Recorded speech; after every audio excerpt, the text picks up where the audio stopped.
Welcome back to medical laboratory technologies videos. आज friends जो मैं आप लोगों के साथ टॉपिक डिस्कस करने जा रही हूँ वो हेमाटोलॉजी सब्जेक्ट के सब इम्पॉर्टेंट टॉपिक्स में से एक टॉपिक है थैलेसीमिया। तो आज का लेक्चर जो है ये दो पार्ट्स में है। आज मैं आपके साथ पार्ट 1 डिस्कस करूँगी और नेक्स्ट लेक्चर में पार्ट 2 डिस्कस होगा। पार्ट 1 में क्या डिस्कस होगा? पार्ट 1 में डिस्कस होगा थैलेसीमिया क्या है, थैलेसीमिया की टाइप्स क्या हैं और उनमें से एक मेजर टाइप जो है वो डिस्कस की जाएगी। तो आप पूरा लेक्चर देखिए और इसको समझिए। आई होप कि अब आपको ये टॉपिक बहुत ही इजी लगेगा। तो स्टार्ट करते हैं। थैलेसीमिया क्या है? थैलेसीमिया की दो डेफिनेशन है, मैं दोनों आपके साथ शेयर करती हूँ।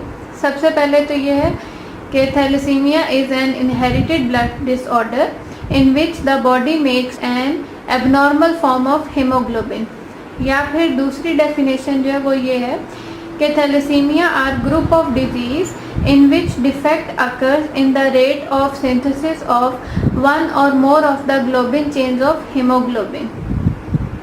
तो सबसे पहले जो पहली डेफिनेशन थी उसमें क्या बताया गया? उसमें यह बताया गया कि थैलेसीमिया जो है वो इनहेरिटेड ब्लड डिसऑर्डर है। इनहेरिटेड ब्लड डिसऑर्डर का मतलब ये है यानी कि ये पास हुआ है फ्रॉम पेरेंट टू चिल्ड्रन या फ्रॉम पेरेंट टू इन्फेंट्स, और या तो पेरेंट में कोई एक यानी कि मदर को थैलेसीमिया था या फिर फादर को थैलेसीमिया था, और हो कई दफ़ा हो सकता है कि फादर और मदर दोनों को थैलेसीमिया हो, तो वो जो है वो जेनेटिकली जो है वो ट्रांसफ़र हो जाएगा टू द चिल्ड्रन। और जब वो ट्रांसफ़र होगा तो उससे क्या होगा कि बॉडी में जो है वो हीमोग्लोबिन जो है उसकी एबनॉर्मल फॉर्म जो है वो प्रोड्यूस होना शुरू हो जाएगी, और नॉर्मल जो है हीमोग्लोबिन वो बहुत ज़्यादा कम मिकदार में बनेगी। और हीमोग्लोबिन क्या है? हीमोग्लोबिन आपको पता है कि आयरन रिच प्रोटीन है जो कि रेड ब्लड सेल्स जो है उनमें मौजूद होता है, और इसका मेजर फंक्शन जो है वो ऑक्सीजन ट्रांसपोर्ट करना टू ऑल बॉडी पार्ट्स। अब जो नेक्स्ट डेफिनेशन है उसमें क्या बताया गया है? उसमें यह बताया गया है कि थैलेसीमिया जो है ग्रुप ऑफ डिजीज़ है इन विच डिफेक्ट अकर्स, जिसमें इस किस वजह से होता है थैलेसीमिया? क्योंकि किस चीज़ में डिफेक्ट होता है? In the rate of synthesis, किस चीज़ के बनने में? One of the more globin chains of haemoglobin. Haemoglobin की जो ग्लोबिन चेन्स होती हैं उनमें या तो एक चेन में डिफेक्ट होगा या फिर दोनों चेन्स में डिफेक्ट होगा। तो उस एक चेन में डिफेक्ट होगा या एक से ज़्यादा चेन में अगर डिफेक्ट होता है तो उस सूरत में क्या होगा? थैलेसीमिया होगा। और थैलेसीमिया में क्या होता है कि ना सिर्फ एबनॉर्मल ब्लड सेल्स बनते हैं यानी कि आरबीसी जो है वो नॉर्मल नहीं होंगे क्योंकि हीमोग्लोबिन जो है वो नॉर्मल प्रोड्यूस नहीं होगी, तो उसके अलावा जो है वो ऑर्गन्स पे भी इफ़ेक्ट होंगे, जो ऑर्गन्स जो है वो हीमोग्लोबिन जो है वो प्रोड्यूस करते हैं। अब आ जाता है नेक्स्ट के टाइप्स ऑफ थैलेसीमिया। अब थैलेसीमिया की जो दो मेन टाइप्स हैं वो होती हैं अल्फा थैलेसीमिया और बीटा थैलेसीमिया। अब हमने इनको अल्फा थैलेसीमिया या बीटा थैलेसीमिया क्यों बोला है? क्योंकि अगर आपको हीमोग्लोबिन का स्ट्रक्चर मालूम हो तो आपको याद होगा कि हीमोग्लोबिन में हीम पार्ट जो वो तो आयरन पार्ट होता है, और जो ग्लोबिन पार्ट होता है वो दो चेन से बना होता है। दो चेन से नहीं बल्कि दो सब यूनिट से बना होता है, अल्फा सब यूनिट और बीटा सब यूनिट। और अल्फा में दो चेन्स मौजूद होंगी और बीटा में दो चेन्स मौजूद होंगी। तो अगर इनमें से किसी भी एक चेन में डिफेक्ट आ जाएगा या एक से ज़्यादा चेन में डिफेक्ट आता है तो वो जो है वो उससे क्या होगा? थैलेसीमिया होता है। तो अब थैलेसीमिया जो है वो ग्लोबिन चेन्स की rate of synthesis of defect की वजह से होता है। तो उस बेस पे हम क्लासीफाई करेंगे अल्फा थैलेसीमिया और बीटा थैलेसीमिया, क्योंकि ग्लोबिन चेन्स जो अडल्ट हीमोग्लोबिन में ग्लोबिन चेन्स मौजूद होती हैं वो दो होती हैं, अल्फा चेन और बीटा चेन। तो अगर अल्फा चेन की सिंथेसिस में डिफेक्ट होगा तो वो अल्फा थैलेसीमिया होगा, और अगर वो बीटा चेन की सिंथेसिस में डिफेक्ट आएगा तो वो बीटा थैलेसीमिया कहलाएगा। अब आपको अच्छी तरह समझ आ गया होगा। अगर आपको हीमोग्लोबिन का स्ट्रक्चर अच्छी तरह याद हो तो आपको याद होना चाहिए कि ग्लोबिन चेन जो है वो दो तरह की होती हैं, अल्फा चेन और बीटा चेन। तो अगर इनमें से किसी भी एक चेन में डिफेक्ट होगा तो वो जो है वो टाइप ऑफ थैलेसीमिया कहलाएगी। आज के लेक्चर में जो है वो मैं आपके साथ डिस्कस करूंगी सबसे पहले कि अल्फा थैलेसीमिया क्या होता है। अब मैंने पहले तो आपके साथ ये डिस्कस किया कि उसमें जो ग्लोबिन चेन है उसमें 2 सब यूनिट जो है वो अल्फा चेन की होंगी और 2 सब यूनिट जो है वो बीटा चेन की होंगी। अब हम आते हैं अल्फा थैलेसीमिया की तरफ। अल्फा थैलेसीमिया में क्या होता है? अल्फा थैलेसीमिया में यूनिट तो 2 होंगे, लेकिन उन 2 सब यूनिट में 4 जीन्स मौजूद होती हैं, जिसकी वजह से क्या होगा कि अल्फा थैलेसीमिया जो वो 4 टाइप्स ऑफ में डिवाइड होगा, या 4 उसकी टाइप्स होंगी, या 4 टाइप्स में वो क्लासीफाई होता है। किस तरह कि अगर कोई भी एक जीन्स मिसिंग होगी या एक से ज़्यादा जीन्स मिसिंग होंगी तो उस सूरत में उस हिसाब से वो क्लासीफाई होता जाता है। तो alpha thalassaemia occurs when some or all of the 4 genes that makes hemoglobin यानी कि alpha globin genes are missing और डैमेज, यानी कि ग्लोबिन के अंदर जो अल्फा ग्लोबिन पार्ट होता है उसका बनाने में 4 जीन्स चाहिए होती हैं। तो अगर उनमें एक या चारों या 2 या 3 जितनी भी मिसिंग होंगी तो उस सूरत में क्या होता है, अल्फा थैलेसीमिया जो है वो पेशेंट के अंदर पाया जाता है। अब इन जीन्स की बेस पे अल्फा थैलेसीमिया जो वो 4 टाइप्स में क्लासीफाई होता है। अब मैं सबसे पहले आपके साथ ये क्लिनिकल टेबल फॉर्म में शेयर करने जा रही हूँ, इससे आपको और अच्छी तरह समझ आ जाएगा और याद रहेंगी अल्फा थैलेसीमिया की टाइप्स। और याद रखें अल्फा थैलेसीमिया में 4 जीन्स मौजूद होती हैं, जबकि बीटा थैलेसीमिया में सिर्फ 2 जीन्स मौजूद होती हैं। तो ये पॉइंट जो है इससे आपने कंफ्यूज नहीं होना कि चेन्स तो 2 हैं तो अभी कैसे हो गया 4, तो या बीटा में तो 2 ही चेन्स थी तो उसकी 4 टाइप्स क्यों नहीं है। तो इससे आपको अब ये पॉइंट जो है वो आप अपना अच्छी तरह याद रख लें कि अल्फा थैलेसीमिया में 4 जीन्स मौजूद होती हैं और बीटा थैलेसीमिया में 2 जीन्स मौजूद होती हैं। अब क्लिनिकल क्लासिफिकेशन जो है आप वो देखें अगर आपके सामने है तो उसमें जो पहली टाइप है वो लिखा हुआ है साइलेंट कैरियर। साइलेंट कैरियर इसलिए बोलते हैं इसको, आगे भी मैं आपके साथ डिस्कस कर लूँगी। साइलेंट कैरियर इसलिए बोलते हैं क्योंकि इसमें पेशेंट जो है वो एसिम्टोमेटिक होता है, एज सच कोई सिम्टम्स अपीयर नहीं होते हैं, तो उस सूरत में इसको साइलेंट कैरियर बोलते हैं। और इसमें क्या होता है, जीनोटाइप क्या होंगी, इसमें यह है कि 4 में से 3 जीन्स मौजूद होंगी और 1 जीन्स जो है वो मिसिंग होगी। तो आगे आप देख लें नंबर ऑफ जीन्स प्रेजेंट में भी 3 जीन्स लिखा हुआ है। सेकेंड टाइप ऑफ जो है अल्फा थैलेसीमिया उसको हम अल्फा थैलेसीमिया ट्रेट बोलते हैं। इसमें क्या होता है, इसमें एक चेन पे या तो एक चेन से एक जीन मिसिंग होगी या एक चेन पे तो दोनों जीन्स अल्फा की मौजूद होंगी, जबकि दूसरी चेन पे दोनों जीन्स मिसिंग होंगी। यानी कि इसमें अल्फा थैलेसीमिया ट्रेट में 2 जीन्स मौजूद होंगी और 2 जीन्स मिसिंग होंगी। यानी आप देख सकते हैं नंबर ऑफ जीन्स प्रेजेंट जो है वो 2 लिखा हुआ है। और जीनोटाइप में आप देख सकते हैं कि dash alpha slash dash alpha या फिर अल्फा अल्फा डैश और स्लैश डैश डैश, यानी कि या तो एक जीन्स मिसिंग होगी या फिर 2 जीन्स जो है वो एक ही चेन से मिसिंग होंगी। नेक्स्ट जो टाइप आती है वो आती है हीमोग्लोबिन एच डिजीज। अब हीमोग्लोबिन एच डिजीज में क्या होता है, इसमें क्या है, इसमें सिर्फ और सिर्फ 1 जीन्स मौजूद होगी और 3 जीन्स जो है अल्फा की वो मिसिंग होंगी। और जो लास्ट जो कि most severe form of haemoglobin H जो है वो भी severe form of alpha thalassaemia है।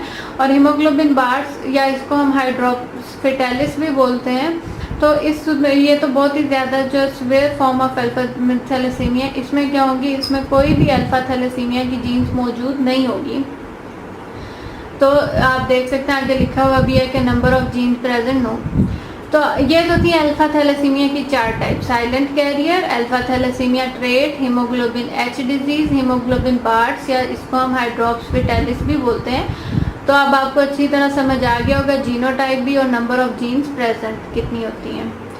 तो अब हम स्टार्ट करेंगे कि अल्फा थैलेसीमिया की एक ये जो मैंने अभी आपके साथ क्लासिफिकेशन डिस्कस की है, इसको अब मैं आपके साथ थोड़ा थोड़ा सा एक्सप्लेन करूँगी इजी फॉर्म में, तो आपको और अच्छी तरह समझ आ जाएगा कि अल्फा थैलेसीमिया की टाइप्स क्या हैं। और एक और पॉइंट जो मैंने बताया कि ग्लोबिन चेन जो है वो बनता है अल्फा चेन और बीटा चेन से, और दोनों में 2-2 सब यूनिट मौजूद होते हैं। तो इन 2 और 2 सब यूनिट यानी कि ये टोटल जो 4 सब यूनिट्स हैं इनको हम टेट्रामर बोलते हैं।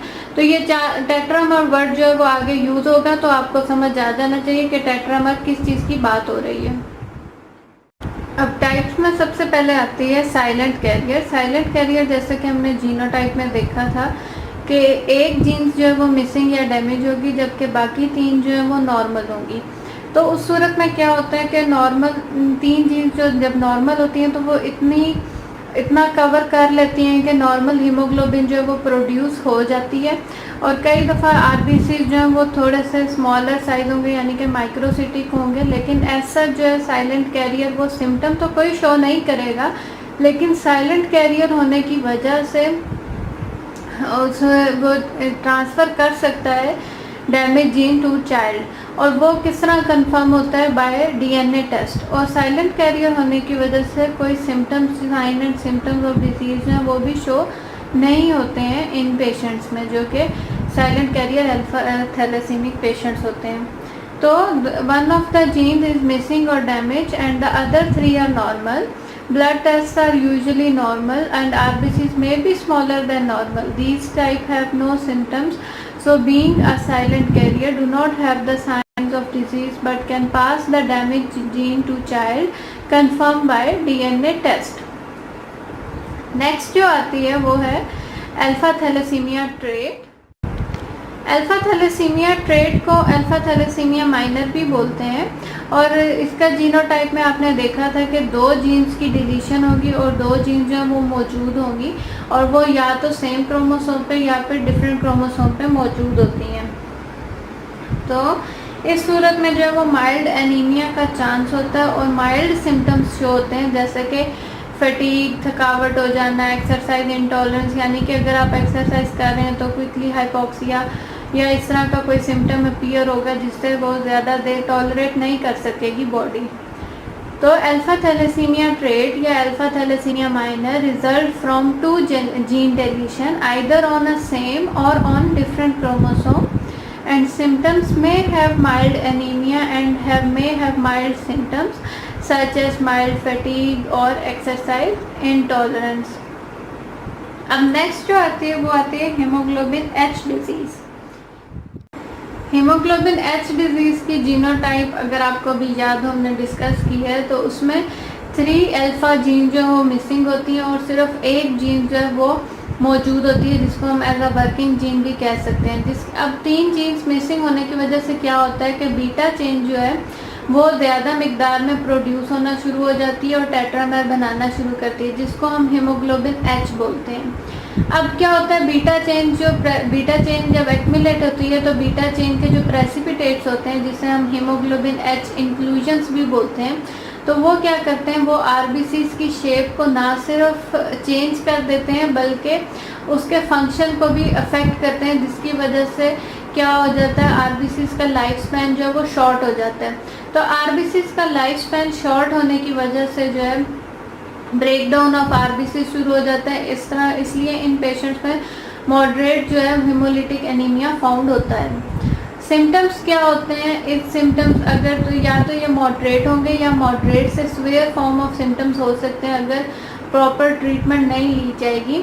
हाँ, और एक और बात, अल्फा थैलेसीमिया की या थैलेसीमिया की कोई भी ऐसा प्रॉपर ट्रीटमेंट मौजूद नहीं है, सिर्फ और सिर्फ डिजीज़ को कंट्रोल करने की ट्रीटमेंट ही मौजूद है। प्रॉपर ये कभी भी ख़त्म नहीं बॉडी से किया जा सकता। तो सिम्टम्स में क्या होंगे कि मॉडरेट टू सीवियर सिम्टम्स होंगे, जैसे थकावट हो जाना, उसी तरह एक्सरसाइज ज़्यादा देर टॉलरेट ना करना, लिवर या स्प्लीन का साइज बढ़ जाना, स्किन येलोइश हो जाना, लेग अल्सर हो जाना। ब्लड में क्या होगा, ये पेशेंट्स इन इंडिविजुअल्स में मॉडरेट हेमोलिटिक एनीमिया होता है, और अगर हीमोग्लोबिन इलेक्ट्रोफोरेसिस किया जाए तो उसमें 5 to 30% जो वो हीमोग्लोबिन एच फाउंड होगी, 1% हीमोग्लोबिन A2 फाउंड होगी, और रिमाइंडर जो होती है वो हीमोग्लोबिन A होती है। और हीमोग्लोबिन एच इंक्लूजन जो जिसे मैंने बताया था बीटा चेन प्रेसिपिटेट्स, जिसे हम हीमोग्लोबिन एच इंक्लूजन्स बोलते हैं, वो सीन होंगे आरबीसीज के अंदर, लेकिन अगर उन आरबीसीज को सुप्रावाइटस स्टेन किया जाएगा तो ये तो थी हीमोग्लोबिन एच डिजीज़, जिसमें हमने बताया कि 3 जीन्स जो है वो मिसिंग होंगी और सिर्फ एक जीन जो है वो मौजूद होती है, और जिसकी वजह से 3 जीन मिसिंग होने की वजह से बीटा चेन जो है वो एक्यूमुलेट करता है। तो मैं अब आपके साथ शेयर करती हूँ कि मैंने क्या लिखा हुआ है। Hemoglobin H disease, 3 genes are missing and leave just one working gene. As a result, beta chain accumulates and form tetramer, which are called hemoglobin H. Beta chain precipitates alter the shape and ability of the cell to deform and significantly shortening the lifespan of cells. In this I am discussing cells mean red blood cells. And in symptoms, this type cause moderate to severe symptoms, fatigue, exercise intolerance, enlarged liver or spleen, yellowish skin and leg ulcers. And these individuals have moderate hemolytic anemia with 5 to 30% hemoglobin H, 1% hemoglobin A2 and remainder hemoglobin A. Hemoglobin H inclusions can be seen in the red blood cells with a supravital stain. अब चलते हैं last type of alpha thalassaemia.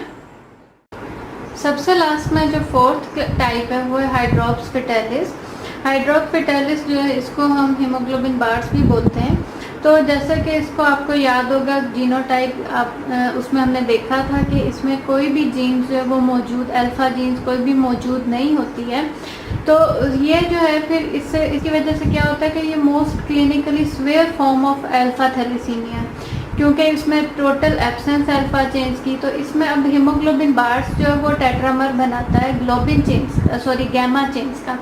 Gamma chains इसलिए मैं बोल रही हूँ क्योंकि ये जो है ये बेसिकली फाउंड होता है इन्फेंट्स में या ड्यूरिंग प्रेगनेंसी में ये फाउंड हो जाता है फीटस में। और आपको पता है लेस देन 1 ईयर इन्फेंट्स में जो है वो सबसे ज़्यादा हीमोग्लोबिन एफ मौजूद होती है। और हीमोग्लोबिन एफ जो है वो कंटेन करती है 2 गैमा और 2 अल्फा चेन्स। तो जब अल्फा चेन मिसिंग होगी तो उस सूरत में गैमा चेन एक्यूमुलेट होकर टेट्रामर बनाएगा, जिसको हीमोग्लोबिन बार्स भी बोलते हैं। वो फिर क्या होता है कि वो हीमोग्लोबिन बार्ट इन्फेंट्स होते हैं वो उनके अंदर इतनी हाई ऑक्सीजन एफिनिटी होती है कि वो अलाउ ही नहीं करते ऑक्सीजन को कि वो ट्रांसपोर्ट हो सके टू टिश्यूज़। तो उस वजह से क्या होता है या तो बिफोर बर्थ ही डेथ हो जाती है मोस्टली केसेस में वो, और या फिर बर्थ हो जाएगी लेकिन उसकी कुछ देर बाद ही उनकी डेथ हो जाएगी क्योंकि ये हाइपोक्सिया हो जाता है। तो हाइड्रोप्स फिटेलिस क्या है? Hydrops fetalis is the most clinically severe form of alpha thalassaemia because of total absence of alpha chain synthesis. Hemoglobin bars, which is tetramer of gamma chain, is the main hemoglobin found in red blood cells of infected infants. Hemoglobin infants have extremely high oxygen affinity and allows no oxygen to transport to tissues. These infants either stillborn or die of hypoxia shortly after birth. तो ये तो था आज का lecture part 1 जो कि था thalassaemia के मतलब टाइप ऑफ थैलेसीमिया। और फिर हमने अल्फा थैलेसीमिया की क्लासिफिकेशन डिस्कस की, उसके जीनोटाइप को डिस्कस किया। आई होप कि आपको ये लेक्चर अच्छी तरह समझ आ गया होगा। और अगर इसके मतलब कोई भी क्वेश्चन है तो आप कमेंट्स में पूछ सकते हैं और मैं कोशिश करूँगी कि पार्ट 2 जो है वो भी जल्दी अपलोड कर दूँ। और अगर आपको ये लेक्चर अच्छा लगे तो ज़रूर अपने फ्रेंड्स के साथ भी शेयर करें और थम्स अप का बटन भी प्रेस करके अप्रिशिएट करें। फिर मिलेंगे एक नए लेक्चर के साथ, तब तक अपना बहुत ज़्यादा ख्याल रखिए।